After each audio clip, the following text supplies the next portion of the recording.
Independent investigation finds that there are financial irregularities in BharatPe, Ashneer Grover and is facing more and more pressure. Bengaluru. A preliminary investigation by Alvarez and Marsal commissioned by BharatPe's board has found fraudulent transactions including payments to non-existent vendors as well as irregularities of invoices being produced to substantiate spend. This comes amid mounting pressure from BharatPe's board on the company founder Ashneer Grover to exit the fintech firm permanently. Grover is temporarily on leave from the company in the aftermath of a leaked audio clip where he's allegedly abusing an employee of Kotak Mahindra Bank. Report findings. The findings of the report by AM, dated January 24, said the company pays recruitment fees to a number of consultants for employees recruited through them. In 5 sample cases, the employees have confirmed their date of joining as slated in the vendor invoice, but they have denied being recruited or engaged through the stated consultant or any knowledge of them, the report, reviewed by ET said. Also read timeline, Ashneer Grover's fortnight to forget. The report mentions BharatPe's founder Ashneer Grover's wife Madhuri Jain received at least 3 of these invoices herself and forwarded them to the company for payment. The invoices were created by Shwetank Jain,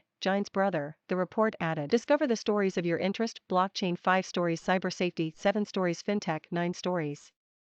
Ecom 9 stories, Mill 8 stories, EdTech 6 stories. As per the document, the creator of all these invoices is Shwetank Jain. We understand from public domain sources that the brother of Madhuri Jain is Shwetank Jain. We noted invoices of 3 other vendors related to recruitment expenses. These have the same commonalities as mentioned above and all have the author and document properties as Shwetank Jain, read the preliminary findings of AM. Mint first reported the development on Friday morning. On January 31st, ET had reported that Grover along with his wife Madhuri were under the scanner for financial irregularities. We also reported that Grover had brought on board New Delhi-based law firm Karanjawala Co to take legal advice amid mounting pressure on him from the board to leave the company. In an exclusive interaction with ET on January 31st, the first since the Kotak audio clip saga unfolded, Grover said he is happy to move on from an executive role and stay on as a shareholder and a founder of the fintech firm valued at $2.8 billion.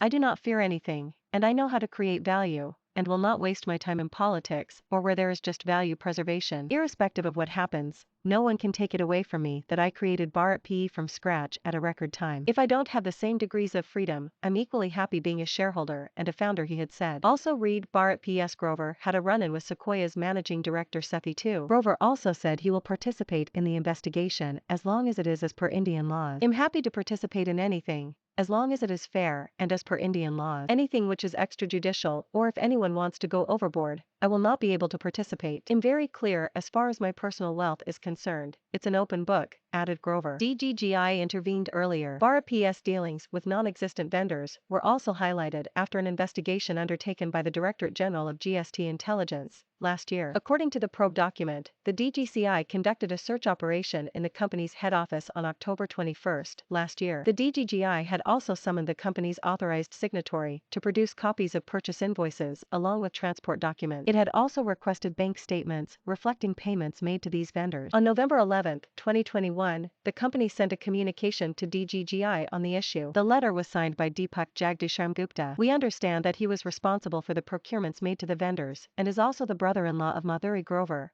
AM probe document in BharatPe read. Also read the new rage in Startup Town. In the same letter, Gupta confirmed that some of these vendors never existed. We have come to know that our vendors, as informed by the DGGI officers, do not exist or never operated at their principal place of business. We do not want a show cause notice from the department on this matter and request you to waive SCN, pleaded Gupta to DGGI in his reply. In addition, to correct its accounts post DGGI's investigation, BharatPe reversed input credit of 9.54 rupees crore and additionally paid a penalty of 1.54 rupees crore, taking the total loss of dealing with non-existent. In its probe, AM has now raised questions on BharatPe's dealings, asking the company about why it was engaged with non-existent vendors and why it was unable to provide proof of delivery of materials.